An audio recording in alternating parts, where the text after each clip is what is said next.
Welcome to the deep dive. We're jumping straight into chapter 6 of Proverbs today. A really dense chapter. It's got, well, a bit of everything finances, work, character. Exactly. And the goal is to pull out those insights that still hit home for us now. hmm And it's striking how it addresses these, timeless ways we can trip ourselves up.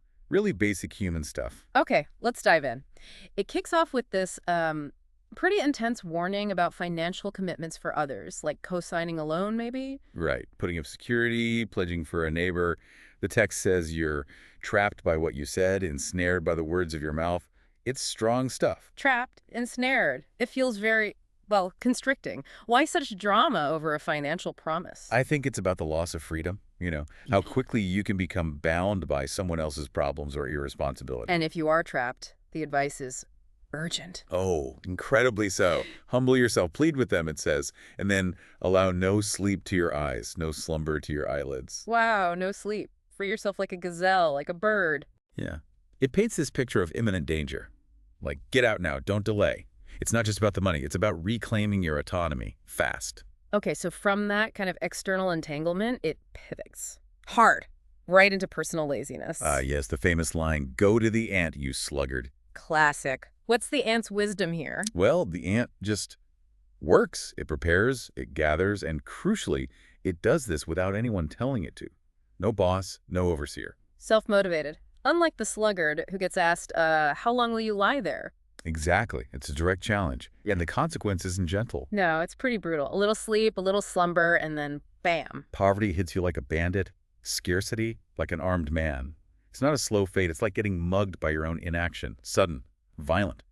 So we've got financial traps and then the internal trap of doing nothing. But then it describes people who are actively destructive. The scoundrel and villain. It paints a picture.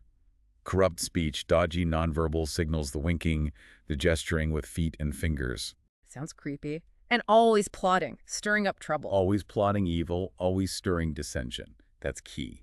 And like the other pitfalls, their downfall is sudden.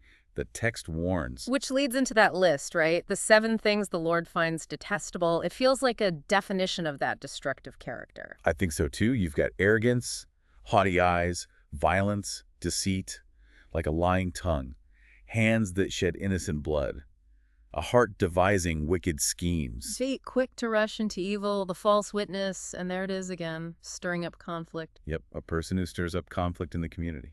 It's a recurring theme, isn't it? Tearing down relationships, tearing down trust. So relevant today, maybe especially online. Absolutely. Okay, so after all these warnings, there's a shift towards protection, guidance. Yes, the value of wisdom, specifically parental teaching. Keep your father's command and don't forsake your mother's teaching. And these teachings aren't just like old rules. They're presented as active guides, right? With you constantly, guiding you when you walk, watching over you when you sleep, speaking to you when you wake up. Very intimate. It uses those metaphors, command as a lamp, teaching as a light, corrections are the way to life, and they protect you. Specifically here from the immoral woman, the smooth tongue of the wayward wife. Which sets up the final and maybe the most graphic warning in the chapter. Definitely the most extensive. It goes deep into the danger of adultery. Warning against lusting after beauty, being captivated. And the consequences are laid out plainly. Financial ruin is part of it. Reduces you to a loaf of bread. But it's deeper. It preys on your very life. Those analogies are intense. Scooping fire into your lap, walking on hot coals. Yeah, it's saying you will get burned. There's no way around it. Impossible to do without consequence. And it contrasts the adulterer with a thief stealing because he's hungry. The thief pays back heavily, but might get some understanding maybe. Perhaps. But the adulterer. The text says they lack judgment, they destroy themselves, they get blows and disgrace, and the shame will never be wiped away. Never. And the wronged husband's anger. Implacable.